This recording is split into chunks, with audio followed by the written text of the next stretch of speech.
So this is the night before my interview, PA interview, and I just wanted to show you what my process is of the night before the interview. So my interview is tomorrow morning from 8 a.m. to like 12.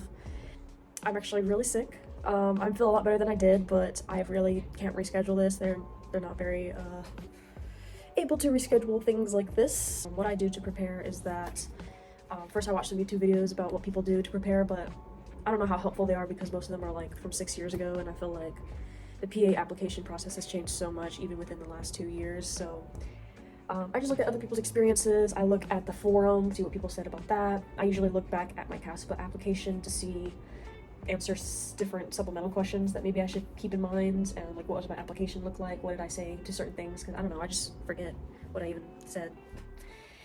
And so after that, I'm going to write down things about the university PA program, things that stick out to me, because not only are they interviewing me, I'm also interviewing them. So I'm going to write down some things that stick out to me, because, you know, one of the big questions they're going to ask me is, why do you want to be a PA and why do you want to be a PA here? And so I kind of have to look around to see things that stick out to me most about this university. And those top 5 questions that they ask you: why do you want to be a PA? Why do you want to be a PA here? Tell me about yourself. What are your strengths and weaknesses? What is professionalism to you? Some of those questions that they're gonna ask you.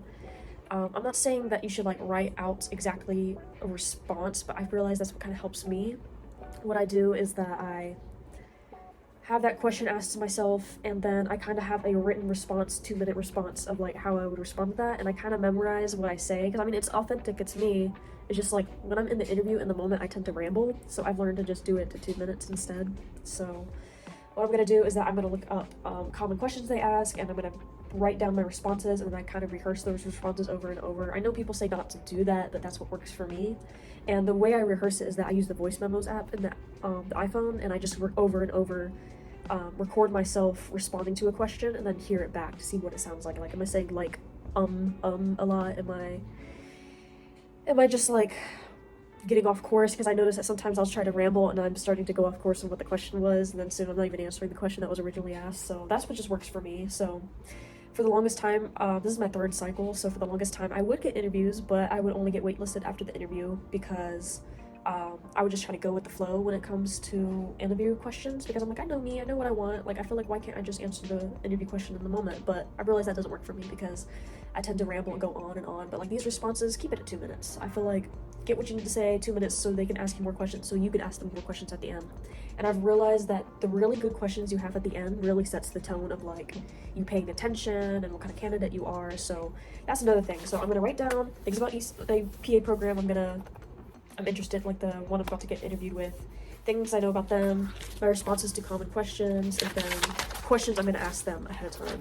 I feel like right now I could go ahead and think of questions on the top of my head, and I would say like some good questions, not like obviously the common ones like, why did you choose to be faculty at this PA program compared to elsewhere? Like, yeah, that's good, but like think of some like really good questions. Like at the time, at least here in North Carolina, Josh Steiner, governor, recently signed a bill that uplifts the supervision requirements for the PA profession. So that's a really good question I can ask as being someone from North Carolina, where Duke University created the PA program profession, or the PA profession. So that's just something like, things like that, like very unique. It just like bills, laws about the profession, changes, like things that are like really good that take a lot of thought process.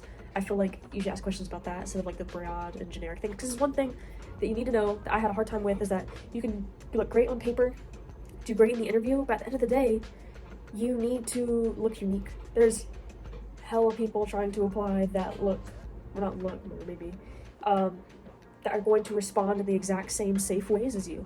You're going to have to ask questions or have stories in your responses that stick out to you, because you can answer your questions completely right, but at the end of the day, how are they going to remember you? So all of these responses, those 2-minute responses, stick a story in there that can make the people that are interviewing you like, okay, I remember that's the girl that talked about her dog that died or something crazy, you know? Like, I'm not saying make it up stuff, but I'm just saying like relate to your stories, and then, you know, come back to like how it relates to you wanting to be a PA today. So I'm just putting that tip out there. That's what I'm doing. That's how I prepare the night before. And yeah. So I've been writing down like my questions that I have, and I look into kind of like recent news articles about like AAPA, like anything new going on in the profession. If you're gonna put like what subscriptions you have or clubs you have, I think the best thing to do is to like at least be caught up on the news of that subscription that you have. So if you said that you are a member of AAPA, then you should probably be up to date just in case they try to throw you a curveball and ask you a question about it. And then I kind of been asking, so I use chat to kind of do a mock interview. So if you're like, don't have anyone to do a mock interview with, or you just don't, you feel kind of embarrassed to do it with someone that you know, then I would do a mock interview with chat GPT. I basically, you know, they're just going to agree with everything you say, but at least you can kind of hear what you sound like out loud. If you want to do voice memos too, that works, but they can kind of throw you some questions at you when you're using like the speech feature. And then ahead of time, I'm going to go ahead and put up the clothes, the suits that I'm going to be wearing. I literally just got off of Amazon, so nothing fancy. I'm going to go ahead and iron it so it's ready for tomorrow, so I don't have to worry about ironing it tomorrow. I honestly don't get anything super fancy, and honestly I've also been told not to get anything that's too bland. So I was told, because I was wearing like a black shirt, gray pants, and then this one mentor that I had that does PA interviews, they said that it would be nice if I had like a colored shirt or something, or like jewelry that stands out, because you're competing with like so many other people. The least you can do is look a little bit more, just a little bit more memorable. So that's what I'm doing. Iron my clothes, I practice some questions, and then for my 3-hour drive, I'm going to download the Savannah Perry PA interview guide, and I'm going to have that playing, and I'm going to recite the, my responses in the car on the way there. Alright, so I'm getting ready for my interview. I just did light makeup, and I did put a ponytail. I'm not a person that normally wears ponytails, but I realized that, when I do the interview and I have my hair down, I'm constantly touching my hair and playing with my hair, and just like, it's just like a nervous tick. So that way, this way, it's out of my face and I don't touch it. I don't subconsciously mess with it.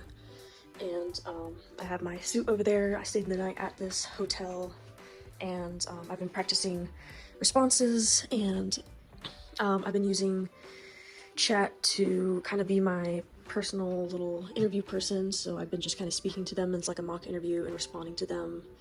And yep, so I'm gonna start heading over there.